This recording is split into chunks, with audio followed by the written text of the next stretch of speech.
오늘은 이제 미리 광고 말씀드렸던 것처럼 이제 복음의 기초라고 하는 책을 놓고 이 가지고 이제 복음이란 무엇인가라고 하는 것에 대해서 함께 좀 살펴보려고 합니다. 그래서 오늘 바로 그냥 일과를 들어가려고 하다가 제가 이 들어가는 말씀을 보면서 이 목사님께서 이 마지막 이 들어가는 말 맨 마지막에 써놓으신 글을 보고 아니다. 차근차근 시간을 갖고 하자라고 하는 생각을 하게 됐어요.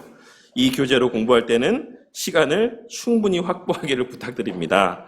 네, 생과 사가 달린 복음을 전하고 배우는데 일주일에 2-3시간을 내는데도 인색하다면 대단히 어리석은 일입니다. 라고 이렇게 이야기하시면서 좀 이렇게 시간을 두고 차근차근 이 내용들을 살펴보기를 바란다는 이런 또 내용을 보고 오늘은 이 들어가는 말을 중심으로 해서 전체의 이 내용들을 한번 살펴보는 시간들을 갖고자 합니다. 그리고 나서 이제 이 내용들이 어떤 구조로 되어 있는지 지금 이 목차를 보시면 뒤에 페이지 넘겨서 이제 목차를 보시면 총 몇 과로 구성되어 있죠? 10과로 구성이 되어 있어요. 그래서 이 10과가 어떤 주제에 따라서 어떤 내용에 따라서 어떤 통일성에 따라서 이렇게 내용들이 구성이 되어 있는가에 대해서도 좀 함께 살펴보는 시간을 가지려고 합니다. 그래서 이게 도대체 뭐 내가 이 한 책의 사람이라고 하는 걸 들어본 적도 없는데 뭐 이혁 목사라고 하는 분을 내가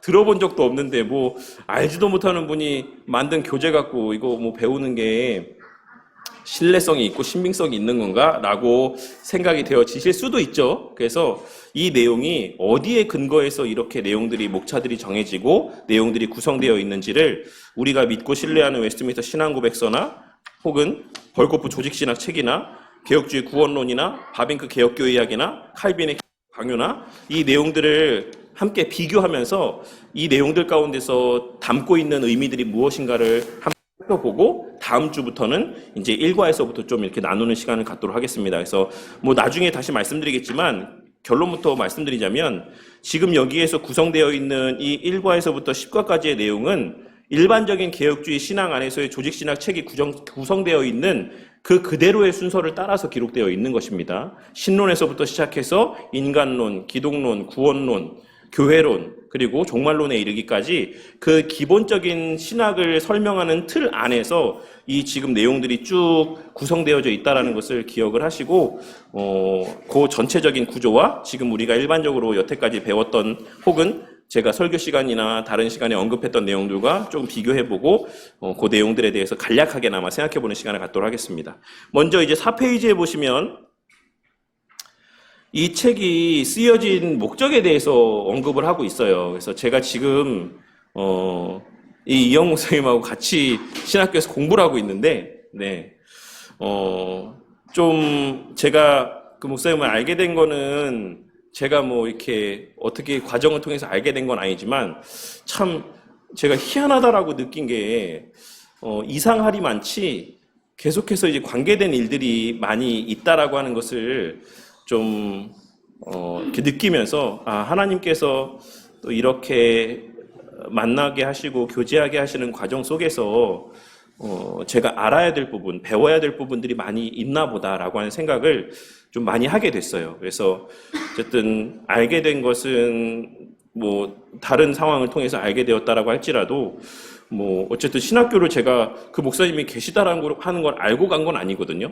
그냥 제 그 신학교 동기 목사님이 공부하자고 해가지고 막 등 떠밀려서 저도 막 가게 됐는데 가보니까 또 목사님이 계셨고 또 이렇게 또 신기하게 우리 찬주 집사님 또 도우미 분께서 또 그 목사님이 담임하시는 교회 성도님이 또 거기 오셔서 이렇게 조리를 도와주시고 이런 일들을 보면서 좀 하나님께서 계획하신 바, 뜻하신 바가 또 있는 것 같다라는 생각을 많이 했습니다. 어쨌든 이 책은 우리 가운데 이제 이미 배워보신 분도 있고 또 처음이신 성도님들도 있을 거라고 생각합니다. 근데 한번 내용을 보시면 처음 교회에 와서 기독교에 대해서 혹은 예수님에 대해서 알고자 하는 분들에게 무엇을 어떻게 설명해야 될까?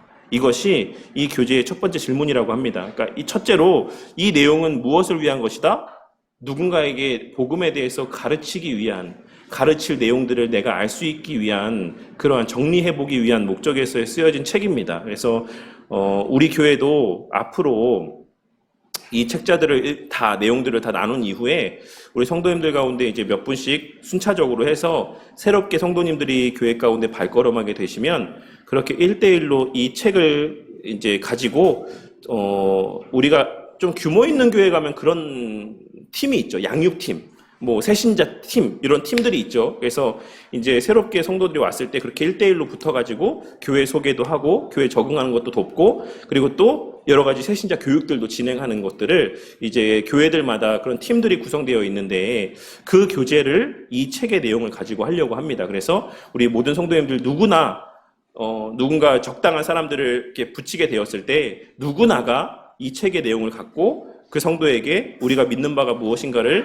가르칠 수 있는 역량들을 갖추게 되는 것이 이 시간 우리가 이 내용을 배우는 목적입니다. 그러니까는 꼭 기억하시고 잘 배우세요. 나중에 제가 권사님, 이현희 권사님이 이번에 오신 성도님 맡아서 1대1 양육해 주세요. 근데 저는 잘 모르겠어요. 저 못 가르칠 것 같아요. 이렇게 말씀하시면 안 됩니다. 잘 배우시고 모르시는 거 있으면 순간순간 이제 얘기하시고 하셔서 나중에 누구나가 누구한테 얘기를 해도 다 이렇게 1대1로 붙어서 이렇게 복음을 가르칠 수 있는 그러한 성도님들이 되시길 바라겠습니다. 근데 우리 성도님들이 이제 누군가에게 복음을 전하고 가르친다라고 했을 때 그것을 무엇을 이야기해야 될지 모르겠다라고 생각을 하는 이유는 뭐냐면 우리가 무엇을 믿는지에 대해서 잘 모르는 경우가 많아요. 내가 교회를 다니고 예수님 믿는다라고 하는데 예수님 믿는다라는 게 도대체 뭔지, 예수님을 믿는다라는 게 예수님의 무엇을 믿는다라고 하는 것인지에 대해서, 그리고 그것이 우리의 실제 삶과 어떤 관계가 있는 것인지,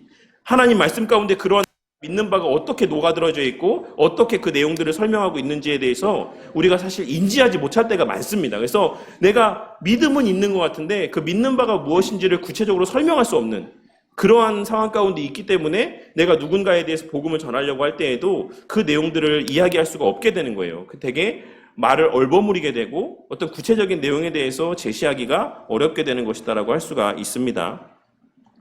복음에 대해서 간략하게 소개하는 책자들, 교재들은 많이 있습니다. 그런데 너무 간략하다 보니까 복음과 예수님에 대해서 충분히 설명하지 못하는 것 같습니다. 물론 처음이기에 간단하게 요약 정도로 제시하는 것, 이 교재의 목적을 이해는 합니다. 그런 간단한 교재들. 그러나 저는 이렇게 생각합니다. 처음이기 때문에 꼭 필요한 설명은 충분히 해야 된다. 사실 우리가 처음에 이런 교리적인 내용들을 배우고 나서 또 깊이 있게 배우는 시간들을 갖는 거는 사실 많지 않아요. 예전에 제가 부교육자 생활을 했던 교회에서는 이제 칠영리라고 하는 책이 있었어요. 칠영리.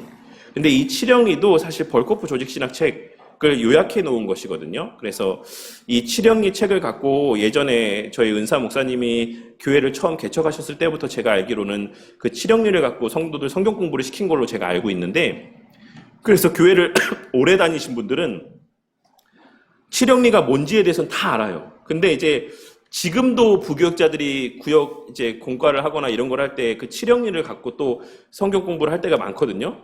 근데 오래 다니신 막 20년, 30년씩 교회를 다니신 권사님들이 막 이제 젊은 새로운 성도님들이 그 칠영리 공부하는 거를 보시면서 아유 나도 저럴 때가 있었지 막 이렇게 얘기를 하시거든요. 근데 그 권사님들한테 여쭤보면 몰라요, 내용을 잘. 이게 우리가 처음에 배울 때에 이 내용들을 체계적으로 분명하게 확실하게 잘 알지 않으면 그냥 나 이거 복음의 기초 배웠어. 나 옛날에 한번 이거 다 띄었어. 그렇게 이야기하지만 그래서 복음의 기초 내용이 뭔데요? 그거를 갖고 이제 설명해 주라면은 잘 못할 때도 있는 거죠. 그냥 표면적으로 내가 그냥 배웠다. 그 시간을 그냥 보냈다라고 하는 정도만 있을 뿐이지 정말 그 깊이 있는 내용들까지 체계적으로 잘 정립이 되어 있는 경우들은 많지 않은 경우들을 보게 될 때가 있어요. 그래서 이 시간 이 내용들을 좀 깊이 있게 다룰 때 우리 성도님들이 좀 잘 보시고 좀 어떤 큰 틀 안에서의 우리의 믿는 바가 무엇인지에 대한 그런 내용들이 잘 정립이 좀 되었으면 좋겠습니다.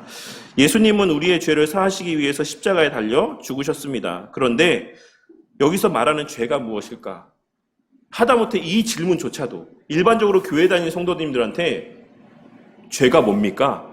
라고 물어봤을 때 명확하게 죄가 무엇인지에 대해서 분명하게 주저없이 설명할 수 있는 분들은 그렇게 많지 않습니다. 우리는 소요리문답의 내용을 통해서 죄를 무엇이라고 배웠습니까? 죄는 하나님의 뜻에 반하거나 하나님의 뜻에 부족하게 순종하는 것을 죄다라고 이렇게 이야기를 해요. 근데 많은 사람들이 죄를 막연하게 그냥 또 거짓말하는 것. 그러니까 여기서 목사님께서 이야기하고 있는 것처럼 어떤 윤리적인 행위 정도로만 이제 이 죄에 대해서 이야기하고 있는 것들을 보게 될 때가 있습니다. 하지만 죄를 그렇게 규정한다라고 하면 성경 말씀 가운데서 우리가 이해하지 못할 만한 부분들이 또한 많이 발생하게 된다라고 할 수가 있습니다. 예수님의 십자가 사역으로 인해서 우리는 죄 사함을 받았습니다. 그런데 성경에서 십자가를 설명하고 믿음에 대해서 말할 때 죄 사함보다는 오히려 의롭다함을 얻었다라고 하는 이런 이야기들을 더 많이 하고 있는 것을 우리가 보게 됩니다. 죄 사함을 받아서 하나님의 심판과 저주에서 벗어나는 것은 알겠는데 왜 다시 의로움이라고 하는 용어를 이야기하고 있는가?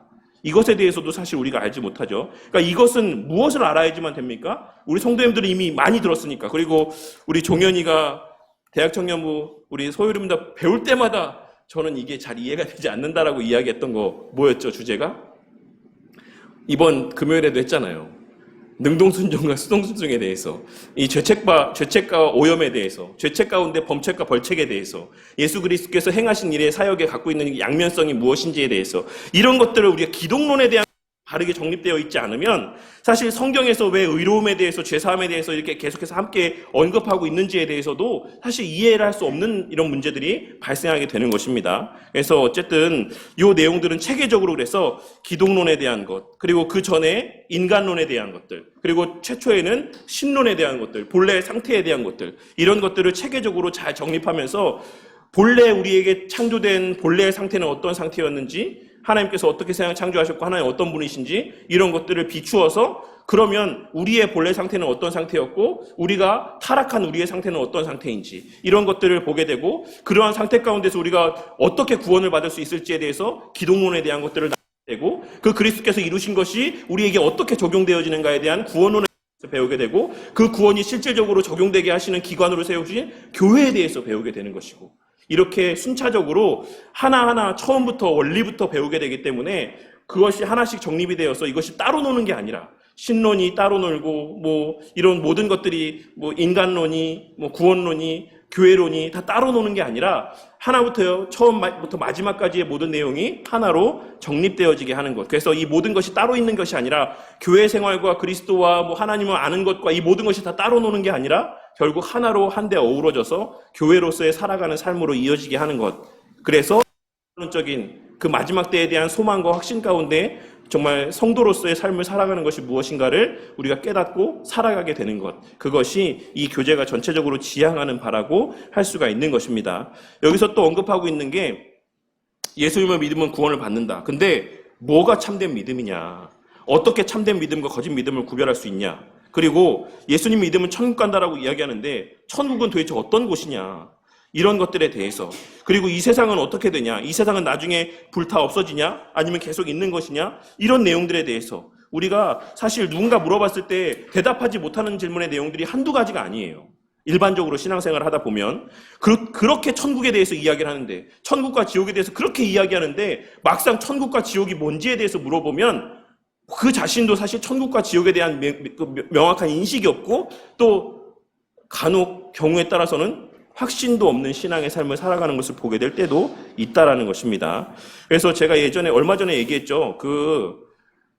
감리교 목사님이 저한테 장로교에서는 종말에 대해서 어떻게 생각하시냐라고 물어보시면서 장로교에서는 나중에 예수님 재림하시고 이제 종말의 때가 오면 이 세상은 다 없어진다라고 믿죠? 이렇게 저한테 물으셨다니까요. 정말 직접적으로. 그래서 아니다. 장로교에서 그렇게 믿지 않는다. 뭐 우리 개혁주의 신앙 안에서만 그렇게 하는지 모르겠지만 보편적으로 우리가 성경의 근거에서 우리가 믿는 바는 이 세상이 불타 없어지고 뭐 완전한 별도의 어떤 새로운 세상으로 간다라고 생각하지 않고 그냥 이 땅이 갱신되고 연속성이 있다라고 우리 믿는다고 했더니 갑자기 제가 그런 말 했더니 아니라는 거예요. 제가 맞다는데 아닙니다. 장로교는 그렇게 믿지 않습니다. 이러는 거예요. 감리교 목사님이. 그래서 와, 아닌데, 목사님 주변에 계신 분들이 그러셨나 보다. 근데 우리는 우리의 우리가 믿고 신뢰하는 어떤 교리적인 내용들, 신앙고백서나 이런 내용들에 근거해서 봤을 때, 우린 그렇게 보지 않는다라고 이렇게 말씀을 드렸거든요. 근데 이런 인식이 성도들에게도 있는 거예요. 그래서 그냥 이 땅의 것은 나중에 다 썩어 없어지거나 불타 없어질 것. 이 땅에서의 삶은 다 무의미한 것. 오직 영적인 것, 그냥 교회와 관련된 거, 말씀 보고 기도하는 거, 이런 것만 의미가 있는 삶인 것처럼 아주 세상과 괴리가 있는 어떤 삶을 살아가게 되는 극단적인 삶의 모습이 나타나게 되는 모습을 보게 될 때도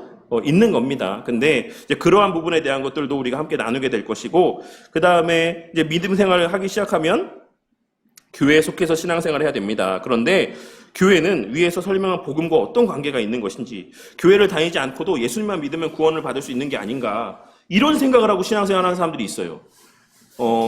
제가 예전에도 몇 번 말씀드렸던 분들 가운데 정말 교회에 너무나도 열심히 신앙생활 하시던 그 아내분이 지금도 교양교회에서 전도사님 사역을 하고 계시는 남편분이신데, 그분의 남편분이셨는데 진짜 열심히 신앙생활 하셨는데 어느 날 무슨 책을 봤는지 모르겠는데 무교회주의자가 됐어요. 그래서 교회를 안 다닙니다. 그래서 그냥 시간 정해서 본인 혼자 말씀 보고 기도하고 그렇게 혼자 예배드리고 교회를 출석하지 않아요.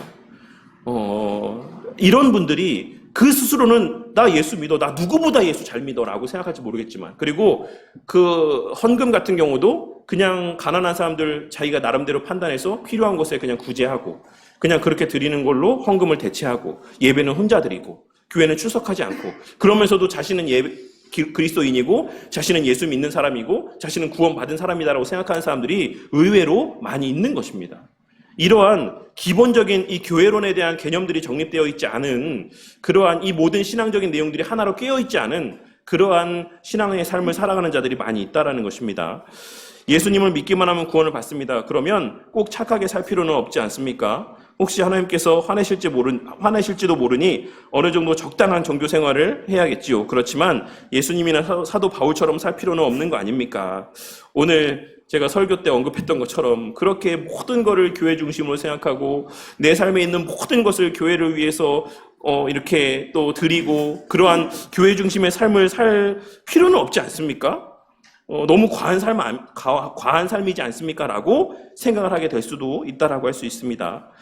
예수님도 이 세상에 오셔서 복음을 전했습니다. 그런데 그 전한 말씀이 하나님 나라에 대한 것이었습니다. 저는 모태신앙인데 하나님 나라를 주제로 복음을 전하는 것을 들어본 적이 없습니다. 하나님 나라는 도대체 뭡니까? 천국과 하나님 나라는 같습니까? 다릅니까? 천국과 하나님 나라는 같습니까? 다릅니까? 같기도 하고 다르기도 하죠.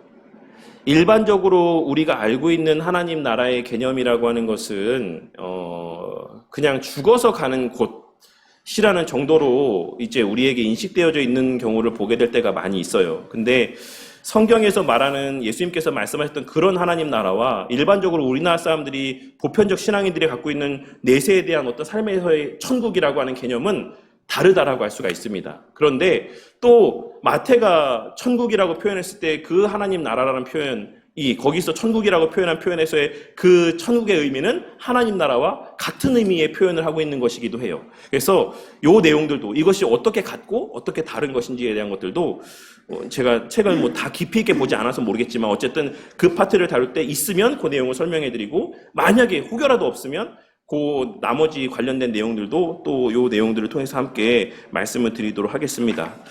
그리고 이제 뒷페이지에 보시면 좀 더 적극적으로 복음을 전해야 된다라고 생각합니다. 위 질문들에 대해서 충분히 답할 수 있어야 된다고 생각합니다. 적어도 교회를 다니는 사람이라고 한다면, 신앙이 있고 우리가 예수를 분명하게 믿는 사람이라고 한다면 이러한 기본적인 질문들에 대하여서는 우리가 분명하게 대답을 할 수 있어야지만 된다라고 생각을 해서 목사님이 이런 교재를 만들게 되었다라고 이야기를 하고 있습니다. 성경 전체의 흐름을 알 수 있을 정도로 포괄적이고 체계적으로 우리는 설명을 해야 된다라고 생각합니다. 일주일에 1시간 정도 하는 식의 공부가 아니라 몇 시간이고 몰두해서 복음에 대해서 분명하게 하나씩 알아가는 그러한 교재가 되기를 위해서 이 내용을 만드셨다라고 합니다. 그래서 총 10과로 구성이 되어 있는데 이제 그 내용들을 요 내용들을 통해서 책자의 내용들을 통해서 함께 좀 살펴보려고 합니다. 그래서 마지막에 보시면 이 목사님이 섬기시는 교회가 이제 주님의 교회인데, 주님의 교회 성도들이나 누룩선교회 회원들이 직접 가르치거나 배우면서 이 교재가 복음의 기초를 든든히 세우는데 큰 역할을 할 수 있음을 확증했다. 그래서 이 교재는 소그룹용으로도 사용할 수 있고, 혹 1대1 개인 양육의 교재로도 사용할 수 있다라고 이야기하고 있는데, 지금은 우리가 소그룹용으로 사용하는 것처럼 이 오후 신학 강좌 시간에 나누지만, 이 내용들을 근거로 해서 나중에는 이 교재를 1대1 개인 양육의 교재로 사용하려고 하고 있습니다. 그러니까 이 시간들을 통해서 이 내용들을 충분히 잘 습득하시고, 나중에 우리 성도님들이 개인적으로 이렇게 누군가를 또 맡아서 양육하게 되는 또 그러한 우리 성도님들이 되실 수 있기를 바라겠습니다. 그리고 그렇게 할 때 우리 성도님들 개인도 또 자라요. 지금 우리가 함께 배우는 시간들을 통해서도 우리 성도님들이 많은 것들을 또 깨닫게 되겠지만, 나중에 이제 실질적으로 이제 이 책을 갖고 누군가를 가르쳐야 되는 상황이 오면, 아유, 뭐 내가 한번 배웠으니까 그냥 뭐 하면 되지라고 생각하실 분은 아무도 없을 거라고 생각합니다. 한 번 더 보게 되죠. 내가 이걸 어떻게 가르쳐야 될까라고 생각하면서 이 책을 다시 보게 돼요. 그때 우리 성도님들의 신앙이 더 자라게 되고, 이 알고 있던 그냥 또 어떤 면 좀 흘려 듣기도 했던 내용들이 더 분명하게 우리 성도의 책으로 될 수 있을 거라고 생각합니다. 그래서 우리가 교육 방법 가운데 제일 효과적인 게 누군가를 가르쳐 보는 거잖아요. 그래서 고등학교 때 최근에 왜 티처스라고 하는 하나 있던데, 그 강남에 유명한 선생님들이 나와가지고 애들 이렇게 가르치면서 하는 거. 근데 그 선생님들이 추천하는 학습 방법 가운데 하나가 다른 친구들한테 그 내용을 설명해 보라는 게 그 가장 효과적인 어떤 교육 방법 가운데 하나였어요. 그래서 우리 성도님들도 다른 성도들을 가르치면서 이 내용들을 더 깊게 바르게 좀 이해할 수 있게 될 거라고 생각을 합니다. 그래서 오늘 첫 시간은 이렇게 좀 간략하게 개괄적인 내용들을 나누고, 이 전체적으로 어떤 내용들이 담겨 있는지만 함께 보시고 좀 오늘은 좀 마치도록 할게요. 자, 넘겨보시면 이제 목차가 있습니다. 목차가. 요 목차 전에도 사실 쭉 그 내용들이 나와 있긴 한데, 뭐를 보셔도 상관은 없습니다. 그래서 어쨌든 첫 주, 이게 짧게 하면은 10주에 끝날 수 있지만 사실 길게 하면은 12주로 이렇게 내용을 나눌 수 있게 되어 있는 것 같아요. 그래서 일단은 우리 교회에서는 12주로 요 내용, 한 3달 정도를 요 내용을 쭉 살피도록 하겠습니다. 그래서 오늘이 6월이니까 6월 중순이니까 7월 중순, 8월 중순, 9월 중순, 아마 한 10월 정도 되면, 이래저래 뭐 빠지고 하면 10월 말 정도까지 되면은 요 내용들을 다 뗄 수 있지 않을까 싶습니다. 그리고 그 과정에서 또 제가 좀 여력이 되면 우리 6학년 친구들에게도 요 복음의 기초를 따로 좀 가르칠 수 있는 시간들을 마련해 보려고 생각을 하고 있습니다. 그래서 요 내용들 한번 보시면, 앞서도 처음에 말씀드렸던 것처럼 이 구조가 어떤 구조로 되어 있을까라고 하는 것을 한번 쭉 한번 보시길 바래요. 근데 그 전에 먼저 요 나눠드린 유인물 보시면 2페이지를 한번 먼저 보도록 할게요. 1페이지보다 2페이지를 먼저 보도록 하겠습니다. 2페이지에 보시면 벌커프 조직신학 책에 이렇게 요 구조들이 있어요. 이 구조가 대부분의 조직신학 책, 교리를 다루고 있는 책들 가운데 대부분이 이런 구조로 내용들을 풀어가고 있어요. 우리가 처음에 기독교 강요 나눌 때, 기독교 강요 처음에 기독교 강요의 시작 가운데 칼빈 선생님이 뭐라고 이야기했었는지 혹시 기억나시는 분 있습니까?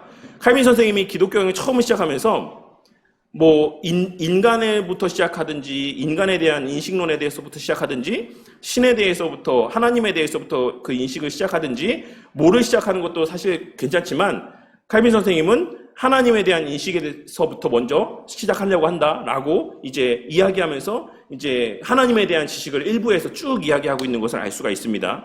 그래서 그러한 어떤 과정 속에서 나중에 모든 후대를 따르는 조직신학자들, 또 어쨌든 신학을 공부하시는 모든 분들이 이런 구조로 이제 신앙에 대해서 설명을 하고 있어요. 처음은 뭐다? 신론, 하나님에 대해서. 왜 하나님에 대해서 먼저 배웁니까? 하나님에 대해서 배워야 우리에 대해서 알 수 있기 때문에 그래요. 원상태. 그러니까 우리가 본래 처음에 창조된 상태가 어떤 상태였고, 그 세상을 창조하신 하나님이 어떤 분이셨고, 그 하나님이 어떤 분이신지를 알아야 그 하나님의 형상으로 지음받은 우리의 본래 상태가 어떤 상태였는가를 우리가 알 수 있죠. 하나님을 모르면 우리 자신도 알 수 없습니다. 그래서 하나님에 대한 지식을 하나님께서 우리에게 계시하여 주신 것이죠. 그래서 이제 바비큐 선생님의 개혁교의학 책을 보면 여기서 4부부터 있습니까? 1, 2, 3부가 생략되어 있잖아요. 1, 2, 3부가 그 인식 관련된 거, 내적 소명, 내적 외적 조명과 뭐 이런 그 하나님의 조명하신 거 계시에 관련된 내용들이 1권의 내용들을 차지하고 있고, 본격적인 교리의 내용들이 그래서 이제 2권에서부터 시작하고 있는 게 4부에서부터 이 내용들을 다루고 있는 겁니다. 그래서 어쨌든 하나님께서 우리 가운데 계시해 주셨는데, 그 계시해 주신 것이 누구에 대한 지식이다? 하나님에 대한 지식이다. 그리고 그 하나님이 이 세상을 창조하셨고, 그 창조하신 세상이 어땠고, 그 하나님의 형상으로 지음받은 우리의 본래의 모습이 어떠했는가 라고 하는 것에 대해서 이 신론에서 다루고 있는 거예요. 근데 우리가 함께 나눌 이 복음의 기초의 내용을 다시 보시면 1과가 뭐로 되어 있습니까? 하나님 나라를 창조하시고 복을 주시는 하나님이라고 되어 있죠. 그러니까 이 내용이 지금 뭐에 대해서 다루는 거겠습니까? 신론에 대해서 다루고 있는 거예요. 그 기초적인 것, 우리의 신앙의 배경이 되는 기초에 대해서 1과에서 다루고 있는 거고, 두 번째 파트를 뭘로 이야기하고 있습니까? 인간론이라고 이야기하고 있죠. 벌금 조역시라 보면 이제 두 번째 파트를 인간론이라고 이야기하고 있는데, 그 개혁주의 구원론이라고 하는 안토니 후쿠만 선생님이 쓰신 책에 보면 거기서 인죄론이라고 되어 있어요. 왜냐하면 인간론은 결국 이제 인간의 죄와 내용들을 다루고 있기 때문에 그렇습니다. 그래서 이제 본래 하나님께서 그와 같이 세상을 만드셨는데 그 세상이 어떻게 이렇게 어그러지게 되었는가라고 하는 것에 대해서 이제 인간론에 대해서 다루고 있는 내용들을 확인할 수가 있습니다. 그래서 이제 2과에 보시면 이 복음의 기초에서는 뭘 다루고 있습니까? 주님께 불순종하여 하나님의 나라에서 쫓겨난 죄인들에 대해서 다루고 있는 겁니다. 이게 뭐에 대한 겁니까? 인간론에 대한 것이자 인죄론에 대한 것을 나누고 있는 겁니다. 그러면 이제 세 번째, 우리가 받을 죄의 형벌을 대신 받으시고 죽으신 예수님, 그리고 하나님 나라의 주인이 되신 예수 그리스도. 이 두 가지 3과와 4과는 뭐에 대해서 이야기하고 있는 것 같으세요? 기독론에 대해서 이야기를 하고 있는 것이죠. 이 기독론에 대한 것을 다루고 있을 때 지금 이 두 파트는 뭐와 뭐에 대해서 이야기하고 있냐면 비하와 승귀하신 예수님에 대해서 이야기하고 있는 겁니다. 예수님의 낮아지신 상태에서의 하시는 사역과 높아지신 상태에서의 사역. 이 다양한 내용들을 아마 이 내용들 가운데서 다루고 있다라고 생각합니다. 그래서 1과는 신론, 2과는 인간론, 3과 4과는 기독론에 대한 것을 다루고 있는 거예요. 인간이 그 범죄했는데, 인간이 하나님께서 창조하신 원상태 가운데서 모든 것을 다 망쳐버렸는데, 그 망쳐버린 세상 가운데서 우리가 어떻게 회복되어질 수 있느냐? 당연히 자연스럽게 예수 그리스도에 대한 내용들을 우리가 살펴보게 될 수밖에 없는 거죠. 그래서 3과 4과, 그래서 기독론에 대한 것을 배우는 것이고, 5과와 6과에 대한 내용은 뭐겠습니까? 오직 믿음으로 들어가는 하나님 나라, 그리스도 안에서 누리는 하나님 나라의 복, 이것이 구원론에 대한 것을 다루고 있는 거예요. 그래서 이 내용들이 구원론을 다루고 있다는 걸 보시면 돼요. 어떻게 우리가 이 은혜, 하나님 나라의 복을 누릴 수 있냐, 그리스도께서 성취하신 그 은혜를, 그 은혜의 나라 가운데 우리가 어떻게 들어가게 되느냐라고 하는 것을 이 5과와 6과에서 나누고 있는 겁니다. 오직 믿음으로, 오직 그리스도 안에서 라고 하는 것을 이야기하고 있는 것이고, 그 다음에 이제 뭐가 나오겠습니까? 하나님 나라의 공동체인 교회에 대해서, 하나님 나라에 들어간 자들, 그 교회 안에서의 삶의 원리에 대해서, 그리고 하나님 나라 백성의 비용 계산이라고 이름 붙어 있는 요 내용들, 이 세 가지가 다 교회론에 대한 것을 다루고 있는 겁니다. 그래서 이 하나님 나라의 비용 계산이라는 것은 저도 이 책에서 처음 봤어요.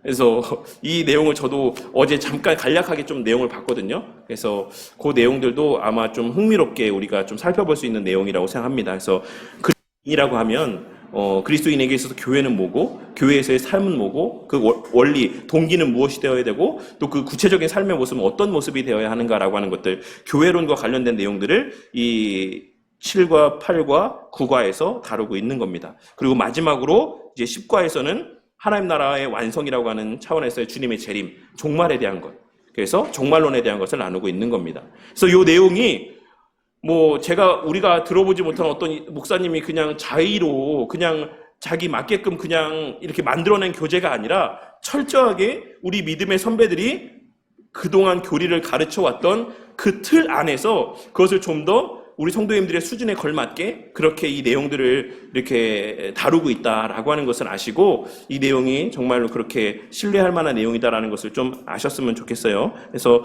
그 관련된 내용들, 다른 것들도 한번 보고 마치도록 하겠습니다. 그 밑에 보시면 이제 바빙크 개혁교의학 책이 있는데, 그래서 1권에서는 뭘 다루고 있다라고 말씀드렸죠? 사실 우리 성도님들이 바빙크 선생님의 개혁교회 이야기라는 책에 대한 내용들만 이렇게 들어만 보셨어도 사실 우리 성도님들은 되게 수준이 좀 있는 성도님들이라고 생각합니다. 사실 이 바빙크 선생님의 개혁교회 책 내용 자체가 너무나도 방대하고 너무나도 깊이 있는 내용이고 너무나 넓은 내용들을 다루고 있기 때문에 뭐 제가 뭐 다 아는 건 아니지만 근데 그 바빙크 개혁교약 책을 보시면 이제 2권부터 이 내용들이 순차적으로 진행되고 있는데 그 2권에서부터 4권까지 다루고 있는 내용이 4부와 5부에서는 뭘 다루고 있는 것 같습니까? 하나님과 원래 상태의 세계에 대해서 이게 뭐와 관계된 것 같습니까? 우리가 다루는 교재에서는 1과에 해당되는 내용이에요. 아시겠죠? 바빙크 개혁교약 책에서 4부와 5부에 해당되는 내용들이 오늘부터 이제 우리가 나눌 이 복음의 기초 책에서는 1과에 담겨 있는 내용이라고 보시면 됩니다. 그리고 이제 6부에서 타락한 상태의 세계는 뭐와 관련된 것이겠습니까? 인간론과 관계된 것이겠죠. 그리고 이제 그 7부에서 그리스도의 인격과 사역에 대해서는 기독론에 대해서 나누는데 여기서는 예수님의 삼중직이나 승귀의 상태에서나 비하의 상태에서 예수님께서 행하신 일들이 이 7부에서 다뤄지고 있고 8부에서 이제 언약의 유익들이라고 해서 이 내용들은 다 구원의 서정에 대한 것을 다루고 있습니다. 그것이 바로 구원론에 대한 것을 다루고 있는 것이고 여기서도 이제 그 내용에 대한 것들을 이제 5과와 6과에서 다루고 있는 거죠. 오직 믿음으로 오직 그리스도 안에서 그 은혜들을 누릴 수 있다라고 하는 것을 말씀하고 있는 것이고 9부와 10부 교회와 은혜의 방편은 교회론에 대한 것을 다루고 있고 마지막 종말론에 대한 것을 11부에서 다루고 있습니다. 그래서 요 4부부터 11부에까지 내용이 개혁교약 책 2권에서부터 4권까지에 있는 내용이에요.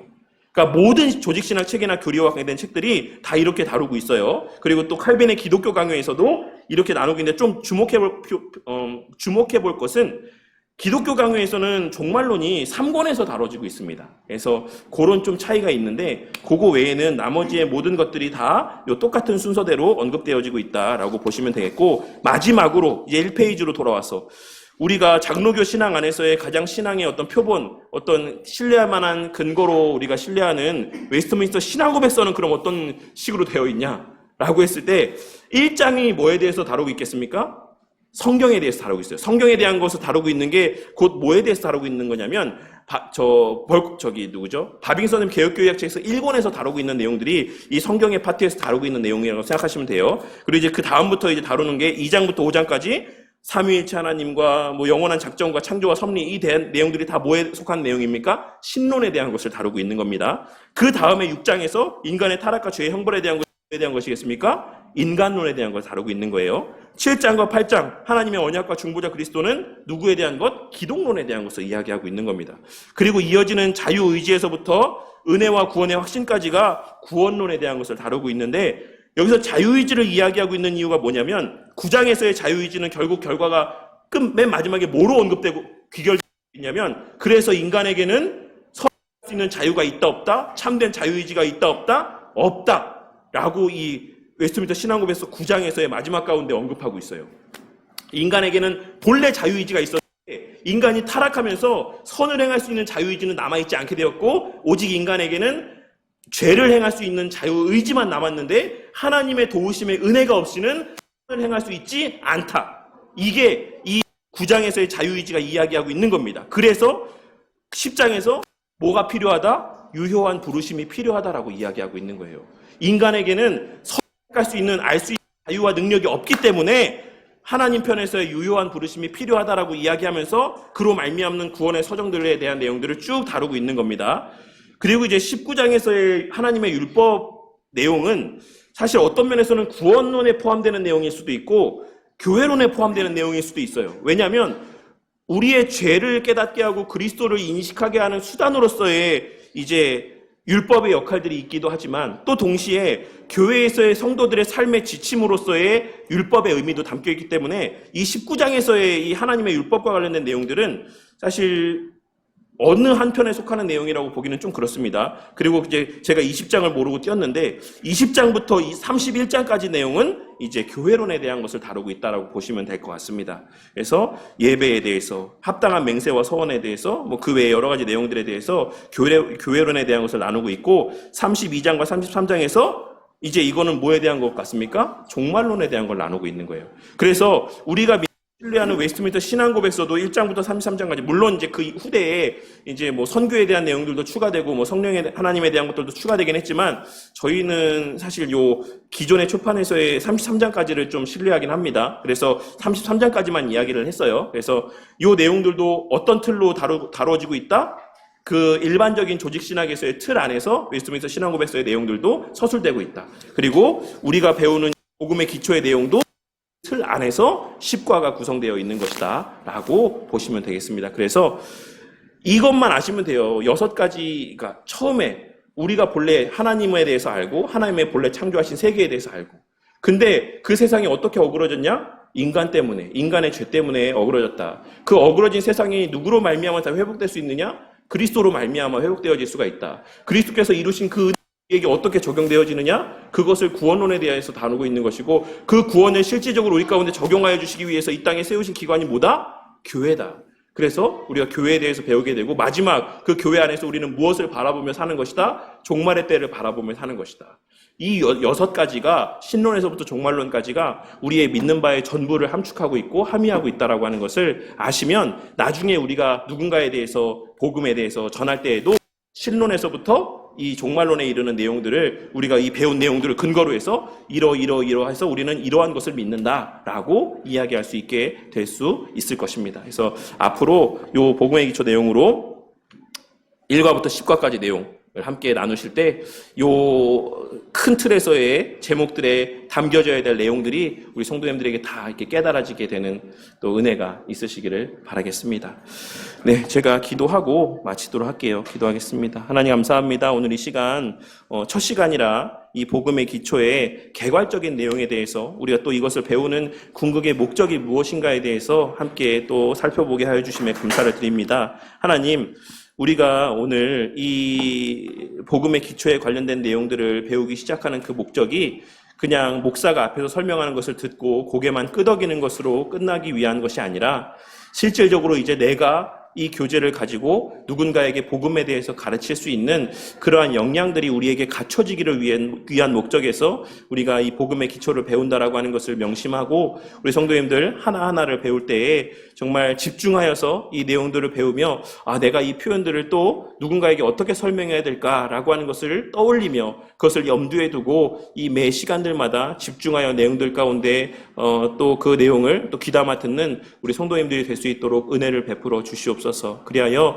우리 교회가 그와 같은 또 목사가 앞에서 설교하고 가르치는 그런 내용들이 또 우리 성도님들에게 또 전하여지고, 또 성도님들이 또 각자의 또 역량에 맞게끔 주어진 자리에서의 또 복음을 전하고 가르치는 역할들을 감당하며 이 교회가 함께 짐을 나누어 지며 그렇게 함께 주님 안에서 세워져가는 한 생명을 나눈 공동체로 세워져가게 하여 주시기를 원합니다. 주님, 이 12주의 모든 과정들이 끝마쳐지게 되었을 때 어느 성도님을 붙잡고 물어봐도 우리가 믿는 바가 무엇인지에 대해서 분명하게 대답할 수 있게 되고, 또 우리 믿음의 선배들이 복음에 대해서 설명했던 이 주요한 이 기둥과도 같은 틀들을 기억하며 신론에서부터 인간론, 기독론, 구원론, 교회론, 종말론에 이르기까지 해당되는 내용들이 정말 자연스럽게 그 입술을 통하여서 또 하나님의 말씀을 근거로 또 증거되고 고백되어지는 그러한 은혜가 있도록 주님께서 이 시간들을 선용하여 주시고, 특별히 앞에서 이 교재의 내용으로 또 이 기본적인 내용들을 가르쳐야 되는 저에게 또 특별한 또 지혜와 또 명철과 능력을 더하여 주시옵소서. 무엇보다 우리가 또한 함께 기도하기는 이러한 또 좋은 교재들을 또 만드시고 또 교회가 성경적 교회로 세워져 가게 하시기 위해 또 사용하여 주시는 또 목사님과 또 교회들이 있습니다. 주님께서 앞장서서 수고하시는 또 여러 목사님들과 또 교회들을 기억하여 주셔서 그들이 지치지 않고 낙심하지 않고 성경적 교회를 세워가기 위한 열심들을 계속해서 부단하게 나타나 보이게 하여 주시고, 그들의 섬김이 이렇게 또 많은 교회들이 이러한 교제를 중심으로 성도들을 바르게 양육하며 복음이 회복되어져 가는 또 그러한 한국교회의 모습으로 그들의 눈에 목도되어지는 또 은혜가 있도록 주님께서 자비와 긍휼을 베풀어 주시옵소서. 이후의 시간들 가운데 또 풍성한 하나님에 대한 깨달음과 확신이 우리 가운데 허락되어지게 하실 줄 믿사오며 이 모든 말씀 우리 주 예수 그리스도의 이름으로 기도드렸습니다. 아멘.